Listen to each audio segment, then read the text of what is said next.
What's up, podcast listeners? It's your host, Rafał Matuszewski, and this is another edition of my car vlog podcast episode.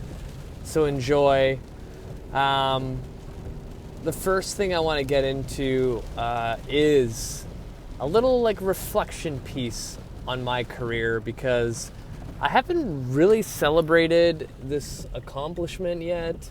And I gave a little, preview to it in my last episode with Mike Boyle, but since this is a solo episode and it's about me, I might as well just talk about me in this case. But really cool thing happened is I got nominated to Canada's Top Trainer of the Year award. And then in November, when I was at Disneyland, I got an email that I was in the final, the finalists. And Impact Magazine comes out with this list of Canada's best top trainers every single year. And I freaking won it. So the cool thing is what they did was with the finalists, they had a panel of judges that looked over all the coaches that were nominated and went through a series of voting. And I made top 30 out of all of Canada and top 10 in BC, which is the province that I reside in here in Canada. So super cool, super humbling to be on a list like that. And, they have this award ceremony thing happening next month for it. So I'm super blessed to have this award. And I have so many people congratulate me. They're like, oh my God, that's amazing. But you know what? I don't feel like I deserve it just yet. I don't feel like I've done enough to get something like this. I constantly live my life, my career life, as I have more to give. I have more things and time and brain space to give to other people. And to get an award like this, I almost feel like I don't deserve it. It's such a weird feeling, and I've had so many people congratulate me, and I'm like, yeah, thank you, but I just don't feel like I'm there yet. And I kind of had this conversation with Mike Boyle on my solo podcast, and it wasn't until his 40s where he felt like, you know what, I'm an expert, I know what I'm talking about, and that was under already 22 years of coaching. So one, I'm super thankful, super blessed to have this. But two, this is just the beginning. I have so much more to give. But anyway, let's get to the show. I want to get into part 3. Actually, you know what? F that. I'm going to switch it up. I'll do part 3 of low back pain some other time. But I want to talk about this concept of longevity. Right? So the other day I posted on my social platforms, aka Facebook and Instagram. So for those listening or watching that don't follow me on Facebook and Instagram, do so now. Hit the show notes, add me on Facebook, follow me on Instagram at Cut the Shit Get Fit Podcast, and look at the post. So I created a post saying, it was a quote post of the number one priority for your fitness and health goals should be longevity. I don't think anyone thinks about this. I constantly have this idea in my head that when I become 80, 90, or 100 years old, I do not want to have a life where I need a walker, assisted living, or anything like that because of joint restrictions, broken bones, unintended injuries, things like that. So my goal, my physical goal for fitness and health, is to be as mobile as possible in my late years. So how do I get there? Well, one, I gotta work on my mobility and flexibility fucking daily, right? I gotta make sure I don't do stupid shit in the gym because of my ego trying to convince me to do so. I gotta make sure I don't do stupid sports and injure myself. Like, I can't think like an 18-year-old or a 19-year-old where you think you're invincible, and if you decide to go bungee jumping because it's fucking cool, and you jump off to the ledge, and the impact coming down gives you whiplash, and now your neck is fucked. You know, like things like that. Like, I see it all the time, like guys who get back into the gym in their 40s and 50s, they still think like they're 20, and they think by pushing heavy weights and promoting bad form and promoting bad posture constantly is gonna make them healthy because they're listening to their ego. So, the big thing here is whatever your goal is right now, you need to really rethink it. You know, my post contained this whole idea of, you know, I want to lose 10 pounds. I want to lose whatever X amount of pounds. Everyone has that goal. But start peeling back the layers. Figure out why. Why do you want to lose those 10 pounds? Why do you want to get to that point? What are you going to achieve? And I do this with my clients. A lot of times when you start peeling back shit, a lot of emotional and psychological shit comes up. And I remember having this conversation with a female client of mine, and she wanted to lose weight, not because she wanted to lose weight, it was because she was divorced for 10 years and wanted to get back to dating. She wanted to have a body where she felt sexy, where she felt confident, and wanted to make her ex a little jealous. Those are the real reasons. You know what I mean? And let's take that example and say we give a number of, that's 40 pounds. 40 pounds would get you that feeling, those things in your life. But how are you going to get there with this whole concept of longevity? You know, it's really easy to go Google search a cleanse or a diet that's going to promise you to lose, 5 pounds a week because you're going to starve yourself and basically drink some sort of juice every day, right? But is that really going to last long term? Are you going to make yourself feel those things, sexy, confident, and have your ex jealous of you forever? Probably not. You're going to go through those hoops and hurdles of yo-yo dieting and not get to your goal. You will probably end, like if you followed through, hell yeah, you would get those 40 pounds off. You'll maybe be able to maintain it for a little bit, but you're going to go right back to where you started. So really think big picture. Like every goal you have, you got to think longevity. Here's another example. I want to deadlift 350 pounds this year. But I also got to think of my longevity of it. Like deadlifting heavy numbers all year round is going to destroy my spine. All powerlifters listening right now, they're going to fucking shit a brick because they're going to now say, I've been lifting X, Y, and Z for X amount of years. I'm completely fine. But ask yourself, how are you going to feel when you're 60 and lifting heavy numbers? It's not going to be the same, right? You need proper recovery in case of my goal. So right now, I'm going through a phase where I'm not even touching a barbell. I'm doing other movements that's going to support my goal of deadlifting 350, but they're all spine-sparing exercises.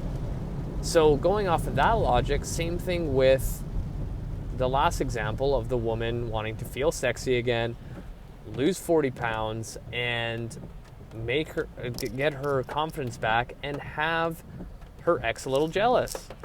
How are you going to achieve that as soon as possible, but also long term, right? Because you want to feel confident and sexy as long as possible, right?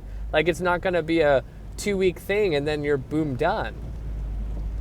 So now you're going to start thinking about your goal a little differently. Maybe you go, okay, maybe I can't do this 6-week cleanse to drop everything off. Maybe I need to, look at this entire year, right? So many people drop the ball in 2020 for their fitness and health goals because they don't think about longevity. Think about all the things you need to change in order to see success finally. This whole idea of people saying I eat pretty good, I work out X amount of times a week, but there's still something more you can do. There's something missing in your whole way of getting to your fitness and health goal. There's something missing.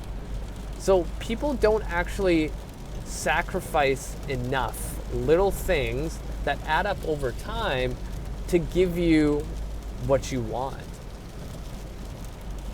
So going off that logic, really think long term. Be in it for the long haul.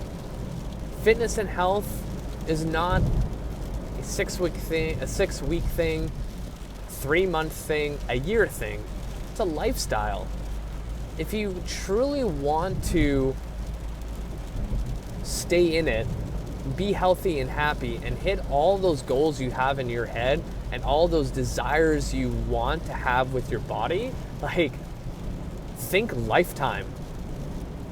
How does that change your perspective? Not, hey, I have a wedding in 3 months. What can I do in 3 months to get to, my goals? It's a whole nother ball game when you think in this way. So to kind of leave it at that point, you want to think longevity, but giving your time frame of a lifetime. How are you going to achieve your goal in a lifetime? Sure, you can get there a lot faster with certain things, and maybe you'll reach it in a year. Say that woman that wants to feel confident, sexy, and have her ex jealous gets to her goal of 40 pounds because she changed the way of her thinking and mindset of, I'm going to think long term, the longevity of my change, and she gets it in a year. Does she stop? No, it's an ongoing process because you can always get a little bit better. You can maintain the results you have, but you have to think long term. And this is what I tell every single person that I talk to when they realize that I'm a trainer and I've been in the industry forever, and they ask me well, what should I eat and what should I do? And I'm like, change your life. Fitness and health is a lifestyle. I think a lot of people are missing the most important things in their life because their health's not in order. I've seen, now that I work in a clinic, I've seen a lot of people at the lowest of their low. And it's tough talking to people that are dealing with so much pain, not only physical, but emotionally and psychologically, and they still don't want to change. Having an experience where, and I've brought this up before, maybe a year or 2 years ago on one of my solo episodes, of having an experience where I was training an individual, and we started talking about nutrition. He had a high stress job, and when we got to his nutrition, he ate terribly, just terribly. And to a point where he's eating junk food, fast food, every single day. And I'm like, dude, you need to change that. At least limit how much you're, taking in. And he's said to me plain and simple, he's like, I'm never going to change how I eat. I don't want to give it up. Exercise is going to counterbalance that. And I'm like, dude, no, that's not how it works. And, we had an argument about it. I tried to tell him, like, hey, like, for your health, like, you need to get this in order. Because he was also dealing with high blood pressure. Like, this guy was a ticking time bomb. And, every time I bring up this topic, I feel like I failed as a coach, because the same person ended up having a heart attack in his sleep and dying. And I always think back to this moment and I'm like, if he just changed a little bit, maybe if I pushed him a little bit more, maybe if I asked him to go speak to somebody else, or I did something different, he'd still be with us today.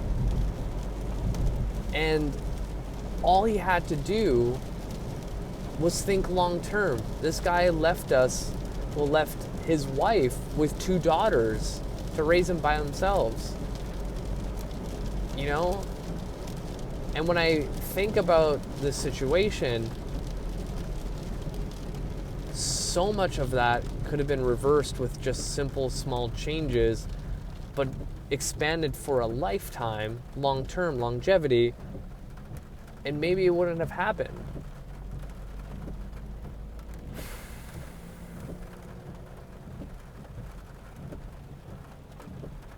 So, my challenge for all of you is to really sit down and rethink what your fitness goals are. Most of us, especially out of your 20s, you want to move better, feel better, and have more energy. To get that, you got to think long term. You got to start asking yourself, how do I want to feel when I'm 60, 70, and 80? It all connects to better movement, more movement, better eating, and not a quick fix. You can't undo 2 decades of poor eating and non-exercise habits in a 6-week cleanse. So that's it for me, you guys. Thank you so much for listening. Hit the show notes, add me on Facebook, add me on Instagram so you can see all the other stuff that I post. And thank you. Share this podcast with your friends and family. Give me a 5-star review. You guys are all amazing. I love you so much for supporting me. Have a great weekend. Crush this week. You got it.